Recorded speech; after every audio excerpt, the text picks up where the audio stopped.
이렇게 나오죠, 그죠? 이 암논은 다윗의 첫째 아들입니다.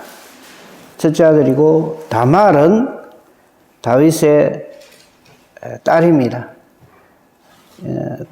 다윗의 셋째 아들인 압살롬의 동복 여동생입니다. 그런데 이 둘 사이에 정말 있어서는 안 될 일이 벌어집니다. 이 암논이 말하자면 이복 여동생인 다말을 이렇게 범하는 그런 사건이 벌어집니다. 그리고 이 일에 대해서 이 자기 형님이 되겠죠. 압살롬 셋째 아들이 자기 형을 죽여버립니다. 거기 보면 13장 23절 보십시오. 23절에 보면 제목이 압살롬의 복수 이렇게 돼 있죠. 그죠? 그러니까 이게 정말 이 끔찍한 하나님을 전혀 모르는 사람들 사이에서도 일어날 수 없는, 일어나서는 안 되는 참 어처구니 없는 끔찍한 사건이 다윗의 집에서 벌어집니다. 이 사건의 의미를 우리가 오늘 아침에 좀 살펴보고, 우리 중에 어느 누구도요, 나는 아니야, 나는 괜찮아, 이렇게 생각하면 안 됩니다. 사탄이 얼마나 집요하고 얼마나 악랄하고 교활한 방법으로 우리의 마음을 빼앗아서 하나님 앞에 죄를 범하게 하는가 하는 것을 발견해야 됩니다. 옛날에 다윗 집에 이런 일이 있었단다, 세상이 끔찍하기도 해라, 이렇게만 생각하고 있으면 안 돼요. 그리고 또 이 13장은 11장에서 일어났던 다윗의 바세바를 범하고 그 남편 우리아를 죽이는 것, 즉 7개와 6개를 다윗이 동시에 범하잖아요. 13장에 보면 그 7개와 6개가 그대로 드러납니다. 그러니까 이 죄의 근본 원인이 그 애비 다윗에게 있는 겁니다. 이걸 발견해야 됩니다. 우리 첫사람 아담과 하와가 하나님 앞에 불순종하는 죄를 범함으로 오늘날 우리 인간 사이에서 일어나는 온갖 참 추악한 모든 죄악상들이 그대로 지금 드러나고 있는 겁니다. 오늘 그런 부분들을 사실 읽고 싶은 기절은 한 기절도 없어요. 요절로 삼을 만한 기절 하나도 없고 자고같이 23장을 하나하나 이렇게 짚어보면서 이게 이런 뜻이구나, 이게 이런 의미가 담겨져 있구나 하는 것을 함께 생각해 보도록 하겠습니다. 들어갑니다. 13장 1절. 그 후에 이 일이 있으니라. 벌써 여기서부터 현명한 독자는 딱 알아차립니다. 그 후라는 게 무슨 일일까요? 다윗이 7개를 범하고, 즉 바세바를 범하고 6개를, 이를 은폐하기 위해서 그 남편인 햇사람 우리아를 죽이는 일을 이렇게 하고 난 다음에 하나님께서 그래도 불쌍히 여기셔서 다윗에게 나단 선지자를 보낸, 그래서 다윗이 통해 자복하는 일이 있었죠. 그런데 그때 하나님께서는 그래, 네가 이렇게 해결을 잘하니까 모든 것을 다 용서해 주마. 우리의 죄악에 대해서 하나님은 홀이라도 남김없이 갚게 지내는 어림도 없습니다. 그래서 하나님께서 다윗에게 나단을 통해서 하신 말씀은 뭡니까? 칼이 내 집에서 떠나지 아니하리라. 너는 은밀한 가운데 이런 짓을 했지만 나는 백주 대낮에 네가 범한 이 모든 일들을 다 드러나게 하리라, 이랬잖아요. 오늘 이 사건이 바로 그 사건입니다. 하나도 차이가 없어요. 우리의 죄악에 대해서 하나님이 갚으심은 끔찍할 정도로 정확합니다. 봅시다. 그 후에 일이 있으니라. 다윗의 아들 압살롬에게, 이건 이제 그 셋째 아들입니다. 아름다운 누이가 있으니, 그냥 다윗에게 아름다운 딸이 있으니 하면 되는데 다윗의 아들 압살롬에게 아름다운 누이가 있다, 이렇게 딱 표현하는 이유는 이 사건의 주요 인물 중에 한 사람이 압살롬이다, 이 말이죠. 그 이름은 다말입니다. 이 다말이라고 하는 이 아름다운 다윗의 딸이 있었는데, 그 다음에 1절에 보면은 오늘 이 사건의 주인공들이 다 나와요. 다윗의 다른 아들, 즉 배다른 이복 형이 있었다 이 말이죠. 압살롬의 형입니다. 이 첫째 아들이에요. 암논이 등장합니다. 그렇죠? 한 집안에 이런 일이 있을 수 있죠. 그렇죠? 그런데 문제는 뭐냐면 이 암논이라고 하는 이 첫째 아들이 이복 누이 여동생인 다말을 사랑한다 이래 되어 있어요. 그런데 이 사랑이 나중에 보면 아시겠습니다만 그냥 단순한 욕정입니다. 이쁘기 때문에. 그러니까 여자 여러분 이쁜 거 자랑하고 다니면 안 됩니다. 그냥 쪼개이 막 그냥 그런 대로 생긴 것을 감사해야 됩니다. 이런 표현이 또 어떤 게 들릴지 모르지만요. 이게 문제가 되는 거예요. 2절 보십시다. 자, 여기서부터 사건이 시작됩니다. 그는 처녀이므로 어찌할 수 없는 줄을 알고 시집을 아직 안 갔어요. 어찌할 수 없는 줄 알고 그러면 그냥 이복 여동생으로서 오빠로서 사랑하고 아껴주고 위해서 기도하고 이러면 끝을 내야죠. 그런데 어떻게 하는가 하면은 우라통이 터지는 거예요. 욕심은 나는데 어찌할 수 없으니까. 여러분 우리가 죄악의 어떤 일에 대해서 욕심은 나는데 어쩔 수 없으면은 회개를 해야지. 회개를 안 하고 그게 막 우라통이 터지가 성질을 내고 엉뚱한 데다 화풀이를 하고 이런 사람은 하나님이 함께 하시지 않는 증거입니다. 그죠? 내가 화가 나는 이유를 잘 생각해 보십시오. 그게 하나님 보시기에 올바른 하나님이 주시는 거룩한 진노가 있어요. 의분. 그죠? 뭐 예수님께서 성전에 들어갔더니 그냥 기도하는 집을 갖다가 엉망진창으로 만드는 것에 대해서는 그 입 딱 다물고 못 본 척하고 하면 그건 아니죠. 잘못된 것에 대해서는 불같이 하나님이 주시는 거룩한 심정으로 화를 내야죠. 그죠? 근데 이 암논은요, 그의 누이 다말 때문에 우라로 말미암아 이게 병이 도진 거예요. 자기 욕심을 못 채우니까 끙끙 앓는 거죠. 자, 요럴 때 사탄이 가만히 있겠어요? 슬 장난을 칩니다. 그게 3절에 나오는 요나답이라고 하는 아주 못된 놈이 하나 있어요. 이 요나답이라는 놈은 누구냐 하면 다윗이 말하자면 조카입니다. 요나답이라는 친구가 있으니 암논에게 요나답이라는 친구가 있으니 그는 다윗의 형 시므아의 아들이요 심히 간교한 자라 그랬어요. 네. 그 친구를 보면 그 사람을 알 수 있다고. 이 암논도 틀림없었고 요나답이라는 놈도 참 왕자의 친구니까 또 자기 아버지 삼촌이 왕이니까 얼마나 거들먹거리겠어요. 그런데 아주 간교하다 그랬어요. 여러분 이거 심히 간교한 자라 이거 딱 보면 생각나는 거 하나 있죠. 하나님이 창조하신 그 피조물 중에 뱀이 가장 간교하더라. 딱 그거와 연결이 되는 거예요. 그러니까 항상 우리의 죄악 가운데는요, 이 사탄이 반드시 장난질을 합니다. 그거 여기서 딱 발견할 줄 알아야 됩니다. 그 요놈이 살살살살 꿰는 거예요. 암논에게. 왕자여, 4절 그 말하는 것이 왕자여, 네가 왕자 아니냐? 큰아들 아니냐? 다음에 다윗 다음으로 네가 왕이 될 가능성이 제일 높지 않느냐? 이 말이죠. 왜 이렇게 이러고 있느냐? 이러니까 내가 내 그 누이 다말을 사랑하는데 이 처녀고 어찌할 수 없어서 이복 그 건친상간이 되잖아요. 못된 짓을 하면 그 하나님은 그 레위기서에서 건친상간 절대 못하게 해놨거든요. 그러니까 끙끙 앓는 거예요. 자 그러면은 요나답이 그래 그럼 할 수 없지 뭐 참아라.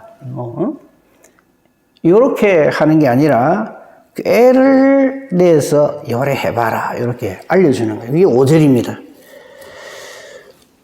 침상에 누워서 병든 채 해라. 병 소문을 내라 이거죠. 그러니까 아버지 요즘 뭐 아빠 찬스입니까? 그거 이용해라는 거죠. 아버지가 병문안을 오면은 다말을 통해서 이렇게 음식을 좀 차려주게 하라고 부탁을 해라. 그게 5절입니다. 이게 일종의 올무죠. 그래서 6절 사실 병이 든 건 아니잖아요. 성질이 못돼가지고 못된 생각을 하고 있으니까 우라통이 터지는 건데 병든 채하고 누워 있으니까 아버지가 다윗 왕이 보고 이제 병문안을 왔다가, 어떻게 하면 좋으냐 하니까 내 누이 다말이 와서 내게 과자를 만들어서 먹여주면 좋겠습니다. 아빠 찬스를 이용하는 거죠. 다윗은 이 일을 눈치도 못 챕니다. 다윗이 사람을 보내서 다말에게 네 오라버니 암논의 집으로 가서 음식을 차려주라. 간병을 좀 해라 이거죠. 그리고는 욕심을 채웁니다. 그 과정은 안 보겠습니다. 처음에는요, 11절 끝에 보면 나와 동침하자 이렇게 합니다. 그럴 때 이 누이 다말이 강력하게 거절을 하죠. 만약에 같이 그래 좋다 이랬으면 이거는 뭐 둘 다 똑같은 그런 남녀가 되지만은 다말은 딱 거절을 합니다. 나를 욕되게 하지 말라. 12절입니다. 이런 일은 이스라엘에서 마땅히 행하지 못할 겁니다. 그죠? 근친상간에 대한 하나님의 강력한 금지가 있어요. 레위기 18장 9절, 20장 17절 참고로 그냥 찾아보시려면 찾아보시고요. 안 찾아도 상관없습니다. 이 어리석은 일을 행하지 말라. 맞죠?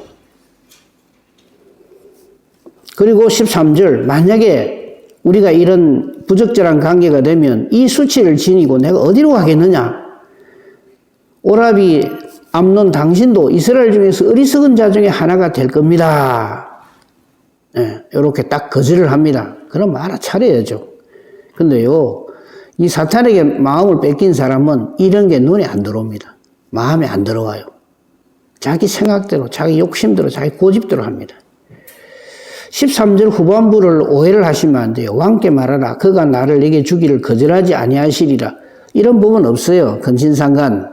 이건 안 돼요. 근데 왜 이렇게 말하냐 하면 위급 상황을 모면하기 위해서 이렇게 하는 거예요. 그죠? 위기에 처한 여자가 무슨 말을 못 하겠어요. 그죠? 그런 말이지. 여기 보니까 말하면 하도록 돼 있네. 이런 식으로 빼딱선을 타면 안 됩니다. 해설거리 하면 안 돼요. 14절 이 말을 들은 암논이 이게 정말 그 마음에 하나님이 계시고 하나님 말씀이 있고 성령으로 충만한 사람 같으면 딱 깨닫죠.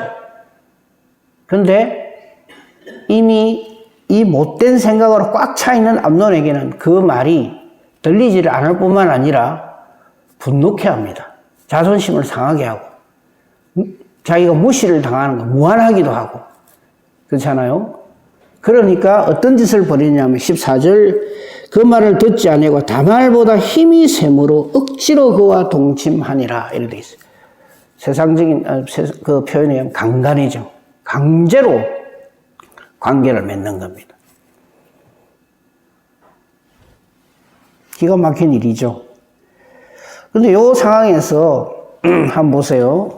이거 아까 제가 다윗 이야기를 잠깐 했습니다만 이 이야기 항상 전면에 그 밑에 딱 깔고 봐야 되는 게 뭐냐면 다윗과 바세바 사건도 마찬가지입니다. 다윗이 왕이 아니면 바세바를 그렇게 부를 수도 없고 불리움을 받은 바세바가 거절도 못해요. 왕이 요구를 하니까.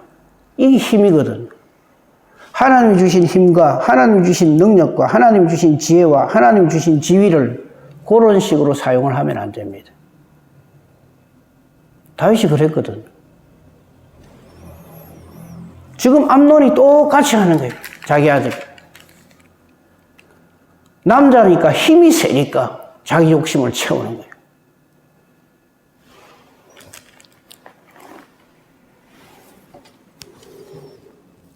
근데 이게 사랑함으로써 이렇게 한 것이 아니기 때문에 정말 자기 여동생을 사랑하면 이런 짓 하지도 않을 뿐만 아니라요. 근데 자기 욕정을 딱 채우고 나니까 그 다음에 어떤 일이 벌어지냐면은 15절에 보면 심히 미워한다고 되어 있죠. 이거 여러분 이해 못하면 안 됩니다. 그래 좋아해갖고 그렇게 해놔놓고 왜 미워하는데 그게 뭐냐 하면요. 욕심 딱 채우고 나면요. 사람들은요. 자기 본성이 드러납니다. 아니 왕자인 내가 자기를 사랑해가 이래 하는데 고마운 줄 모르고부터 시작해갖고요. 욕심으로 이렇게 자기 욕심을 채웠다는 걸 힘으로 자기 욕심을 채웠다는 것에 대한 자존심도 상하고 기분이 안 좋은 거예요. 다른 여자들은 막 자기가 눈만 줘도 그냥 전부 끄뻑끄뻑 죽는데, 요런 식으로. 그러니까 욕심 딱 채우고 나니까 헌신짝 버리듯이 탁 내팽개치는 거예요. 이 일이요, 그 아버지 다윗이 벌써 한 일입니다. 자기가 바세바를 욕심으로 가져놓고 임신했다 하니까 어쩝니까? 자기가 책임을 져야 되는데 그거 안 하려고 얼마나 못된 짓을 합니까?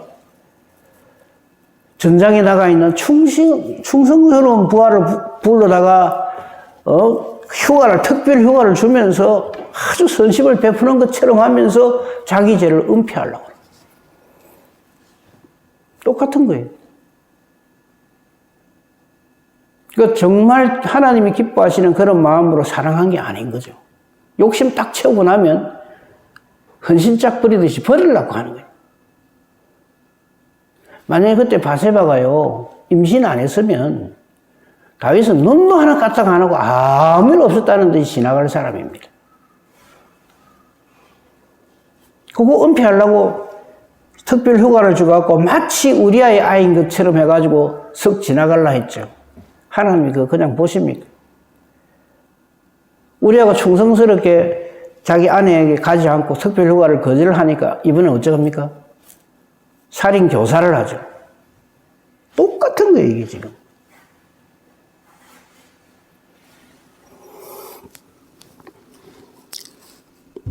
그러니까 14절이 15절을 일으키는 거죠. 다말보다 힘이 세미로 억지로 동침하고 난 다음에 그를 이전보다 더 미워하고, 사랑하던 사랑보다 오히려 더 미워하게 됐다. 자존심도 상하고 기분도 나쁘고, 자기 여동생에게 사실은 하나님의 음성을 들었거든요. 이런 짓을 하지 마라. 이건 부끄러운 일이다. 그죠? 내가 만약에 그렇게 되면 이 수치를 내가 가지고 어떻게 살겠느냐. 당신도 어리석은 자 중에 하나가 된다. 우리 이게 왕관대 명색이 왕의 집안인데 이 꼴이 뭐가 되느냐. 이런 말들이 전부 그냥 자기 자존심을 건드리는 말로밖에 안 들리는 거예요.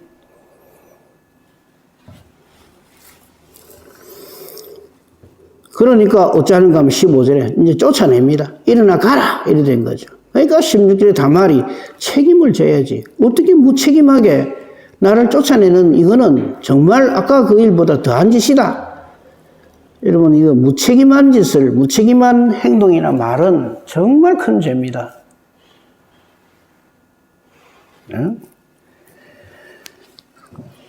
그런데 이 말에 대해서 암논은 17절로 모욕을 줘버립니다. 그가 부리는 종을 불러서 이 계집을 내게서 내보내고 문빗장을 지르라. 쫓아내버려 이거죠. 이 꼴을 당한 다말이 옷을 찢고 죄를 무릅쓰고 통곡을 하고, 그게 19절입니다. 그죠? 다말이 죄를 자기 머리에 덮어쓰고 그의 채색 옷을 찢고 손을 머리에 얹고 가서 크게 울부짖었다. 이렇게 돼 있어요. 우리 형제에게 이런 고통을 주는 사람이 되면 안 됩니다. 내가 힘이 좀 더 세다고, 내가 지위가 있다고, 응? 내가 남자라고 이런 짓을 하면 안 되죠.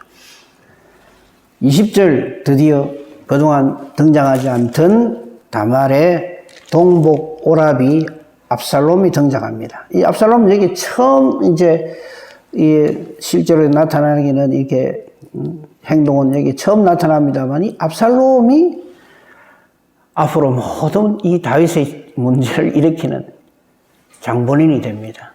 오늘 그때 가서 보기로 하고, 압살롬이 이를 딱 듣고는 사실 이 압살롬이 참 무서운 사람이에요. 그죠? 20절 중반절에 보십시오. 누이야, 지금은 잠잠히 있고, 이래요. 지금 나서지 마라. 이 말은 무슨 말이냐면, 오빠가 있다 이거죠. 다말아, 걱정하지 마라. 이 오빠가 있으니까, 응? 내가 해결해 줄게, 이 말이에요. 근데 또 하나 우리가 여기서 13장에서 눈여겨봐야 될 말씀이 있는데, 그게 21절입니다. 다윗 왕이 이 모아오던 일을 듣고 심히 노하니라 이랬어요. 근데 성질만 냈지 이 일에 대해서 다윗이 어떻게 했다는 말이 하나도 안 나와요. 이러면 안 되는 거예요. 성질만 펄펄 부르고 아니 이 사건에 대해서 이 말을 듣고 분노하지 않을 사람이 누가 있겠어요. 그런데 다윗은 거기에 대해서 어떤 행동도 취하지 않습니다. 암논을 불러다가 야단을 치거나 이런 거 없어요. 다말을 불러다가 위로하고 이거 없어요. 왜 그런지 아십니까? 첫째는 자기 죄가 탁 보이는 거예요. 이 13장에서 드러나는 게 7개잖아요. 자기가 거짓을 했거든요. 근데 거기에 대해서 화는 내지만은 할 말이 없는 거예요. 그렇더라도 아버지로서 해야 될 일은 해야 되는데 이 일을 벌인 사람이 자기 자식이거든. 요즘 뭐 청문회하고 뭐 하고 하는데 보면은 그 제일 문제가 되는 게 맨날 그냥 자식 문제거든. 자식이 우상이 되면 안 됩니다. 하나님 앞에 잘못할 때는 여지없이 호통이 나가야 됩니다. 근데 자식이 상전이 돼가지고 자식이 하나님 위치에 있어가지고 쩔쩔쩔쩔 매면 그건 끝나는 겁니다. 회초리를 아끼지 말아야 되는데 어쩌면 다윗은 이걸 두려워했는지도 몰라요. 암논을 불러다 네가 이래 하면은 아버지는요 이러면 아무 할 말이 없는 거예요.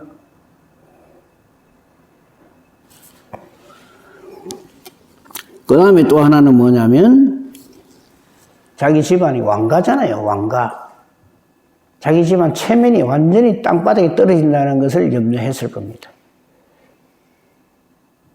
그래서 성질만 내지 거기에 대해서 어떤 징계를 했다든지 뭐 어떻게 이게 없어요.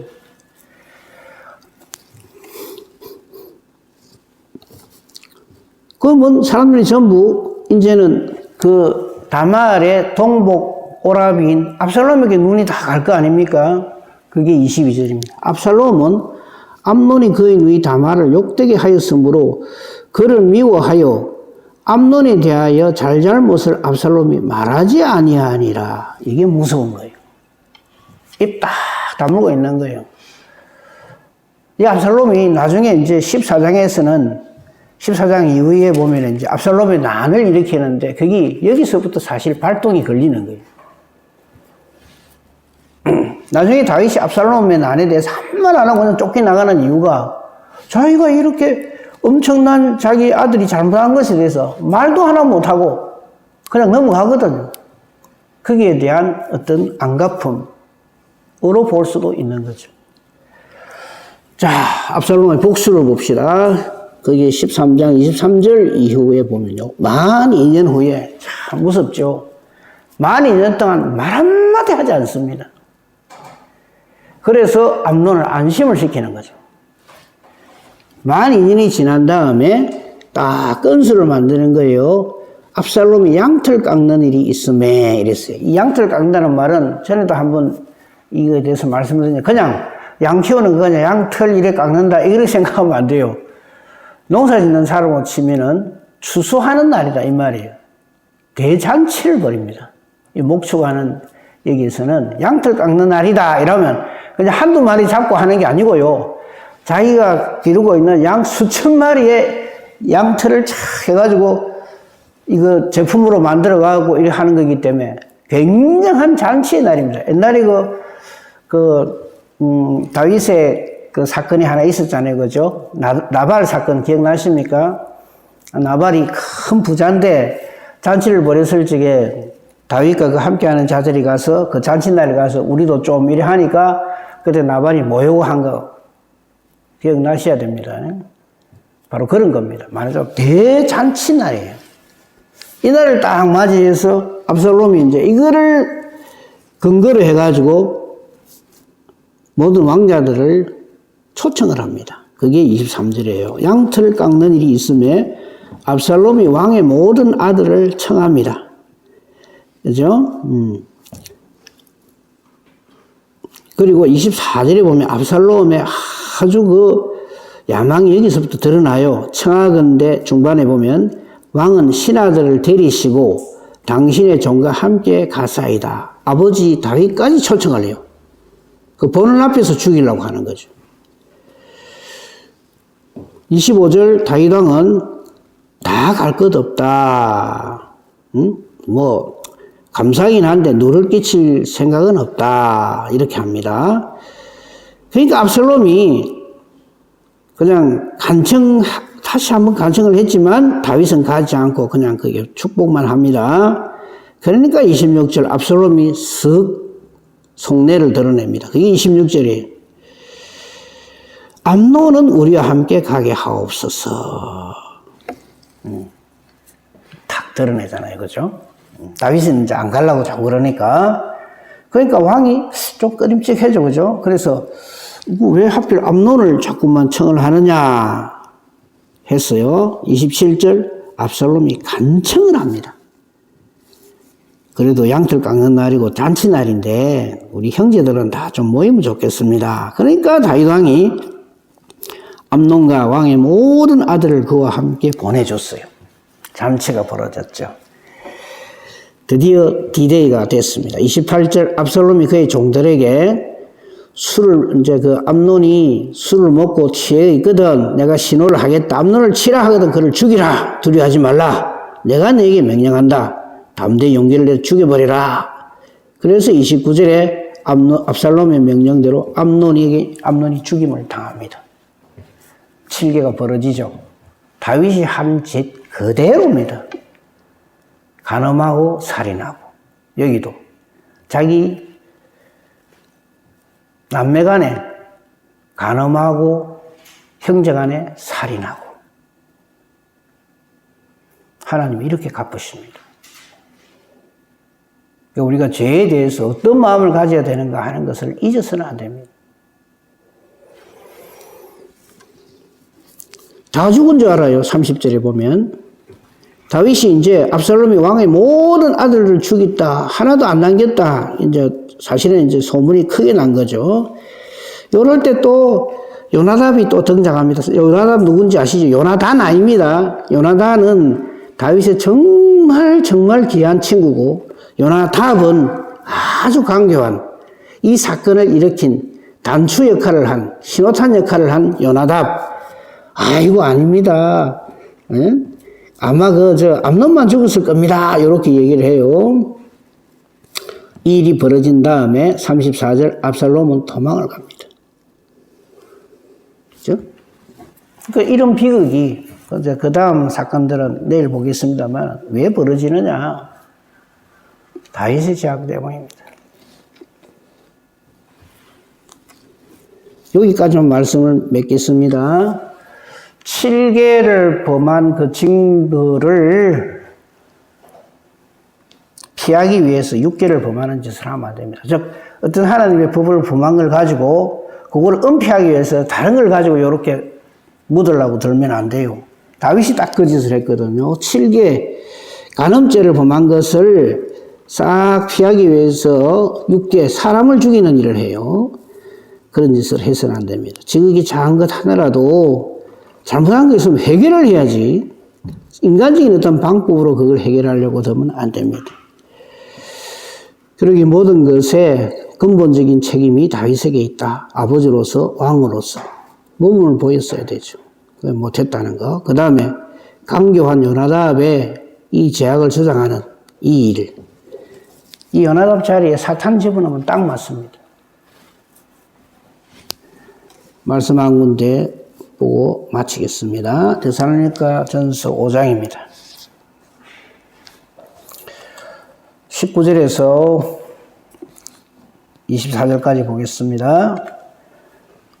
요 말씀대로만 하면 오늘 이 사건뿐만 아니라 우리의 모든 일에 있어서 딱 방비책이 됩니다. 성령을 소멸하지 말며 성령 떠나가면 우리는 언제든지 악령의 이 놀이개가 됩니다. 베드로 생각나시죠? 사탄이 지금 너를 데리고 밀가부르듯 하려고 너를 계속 청구한다. 그러니까 성령을 소멸치 말며 그 다음에 이 성령을 소멸하지 않으려면 예언을 멸시하지 말고 이 예언은 하나님 말씀입니다. 지금 오늘 본문 우리가 봤습니다만, 이 본문 말씀 중에 하나님 한마디도 안 나와요. 말씀이 어떻고 하는 말이 한마디도 안 나와요. 전부 자기 생각에, 자기 성질대로, 자기 기분대로. 그게 예언을 멸시하는 거예요. 예언을 멸시하는 건 하나님을 멸시하는 것 같아요. 우리 어제도 봤잖아요. 그죠? 하나님을 업신여기는 거, 말씀을 업신여기는 거. 그러니까 이런 일이 벌어진 겁니다. 그 다음에 범사에 헤아려, 이거 깊이 생각하고 기도하고 이 말이에요. 범사에 헤아려서 좋은 것을 취하고. 이 좋은 것을 취한다는 말은 하나님 보시기에 어느 게 맞는가를 항상 택해야 돼요. 그리고 악은 어떤 모양이라도 버려야 돼요. 악한 거다 하면 무조건 멀리 해야지. 이것 정도는 안 괜찮겠나? 이래갖고 자꾸 죄를 범하거든. 이렇게 할 때 23절이 주어집니다. 평강의 하나님이 친히 너희를 온전히 거룩하게 해주십니다. 요거 떠나가면요, 내 욕심대로, 내 고집대로, 내 마음대로. 또 너희의 온 영과 혼과 몸이 우리 예수 그리스도께서 강림하실 때 흠없게 보존되기를 원하노라. 하나님이 함께 하셔서 이런 일이 벌어지는 거예요.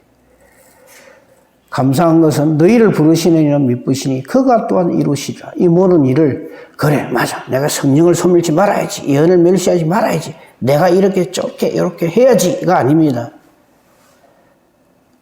우리를 부르신 우리 주 예수 그리스도께서 성령을 통해서 이 모든 일이 우리에게서 일어나도록 해주신다. 그래서 항상 성령으로 충만해야 되고 말씀으로 충만해야 된다. 그 옛날 일어났던 암논과 다말의 사건은 그 옛날의 그 사건이 아닙니다. 오늘의 사건이고 바로 저와 여러분의 사건입니다. 오늘도 범사에 항상 하나님과 함께 임마누엘의 은혜와 복을 누리고 사는 복된 저와 여러분이기를 우리 주님의 이름으로 축복하며 축원합니다. 아멘. 감사합니다, 하나님. 오늘은 참 성경에 이런 말도 있나 싶을 정도로 끔찍한 장면을 우리는 봤습니다. 우리가 그렇습니다. 하나님 없으면 이보다 더한 짓도 눈도 하나 까딱하지 않고 저지를 죄인들입니다. 그 마음에 계획하는 것이나 생각하는 것이 항상 악할 뿐인 저희들입니다. 말씀을 통해서 하나님 없는 인간의 모습을 그대로 보여주심을 감사합니다. 나는 아니다가 아니라 우리도 얼마든지 하나님의 은혜가 아니면 얼마든지 이렇게 될 수 있다는 것을 절감하게 하시고 오늘도 말씀 붙들고 성령으로 충만하여 주님과 동행하는 귀하고 복된 하루가 되게 해주시옵소서. 악한 원수 사탄 마귀를 능히 물리쳐 이기는 저희들 되게 해주시옵소서. 오늘도 기도합니다. 그러므로 우리의 기도가 내 생각으로 이라고 저러고가 아니라 하나님의 뜻대로 기도하는 저희들 되게 하시고 말씀 붙든 기도가 되어서 하나님이 우리의 기도에 기뻐하시며 응답해 주시는 능력의 기도, 의인의 강구 되게 하소서. 오늘 수요 예배에도 하나님 은혜 주시옵소서. 금사대소사 오직 주님 손에 부탁합니다. 감사하며 우리 주 예수 그리스도 이름으로 기도합니다. 아멘. 하늘에 계신 우리 아버지